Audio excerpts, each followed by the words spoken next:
On Sunday, the Minnesota Vikings are on a mission to go to 6-1. To do that, they've got to go through the 3-4 Arizona Cardinals.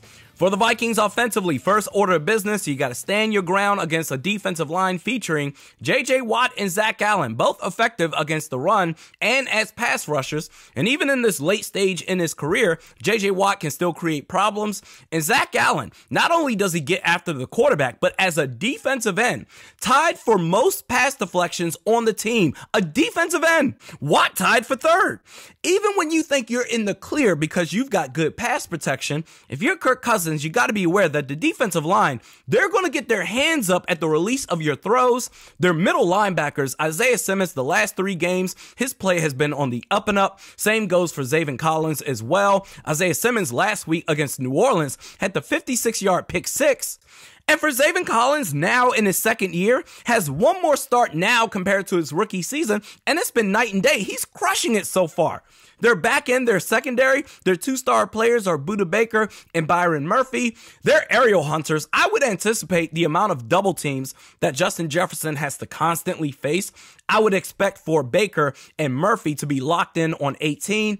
For the Vikings, the Cardinals, they have talent on defense. Marco Wilson, for example, has played light years better in his second season. His stock is going up, but this is an Arizona defense that allows the 6th most points per game. Execution is key. Don't make mistakes. Any lazy check down attempts on third down is likely to get batted down by the defensive line.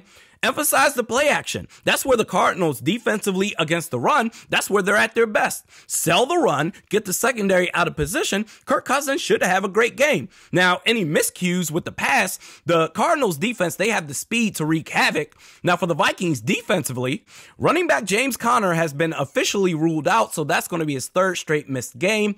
Enter Eno Benjamin, who in 2 starts has been really good or really bad. There's no in between, albeit a small sample size. But it's going to be the job of the Vikings defensive line to ensure that Benjamin does next to nothing because Kyler Murray is already a problem by himself. Don't give him a run game to add fuel to that fire. Their offensive line, they're going to be missing 2 starters, center Rodney Hudson and left guard Max Garcia. Not great. And the right tackle Kelvin Beachum has already allowed 4 sacks on the season so far. My God, man, this Vikings pass rush, they better come out on Sunday looking like the Avengers. They have no excuse not to.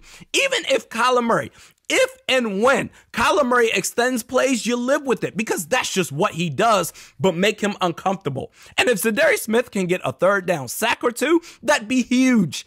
I'd love to see Brian Asamoah get some extended run in this game because at linebacker for the Vikings, he's the only player at that position that has a chance to keep up when Kyler Murray tries to take off.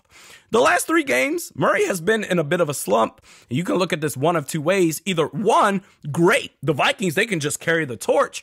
Or 2, he's due to bounce back. And I think you have to anticipate the latter. Prepare for Kyler Murray as if he's an MVP candidate.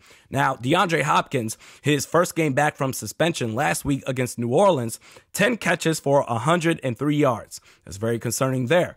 Kevin O'Connell said the plan with Patrick Peterson is to allow for him to be more aggressive at the line of scrimmage. You certainly need that against a receiver of that caliber. If this was in Arizona, if the Vikings were on the road, I'd be a bit more hesitant. But they're at US Bank Stadium. I think the Vikings, they win this game 23-17.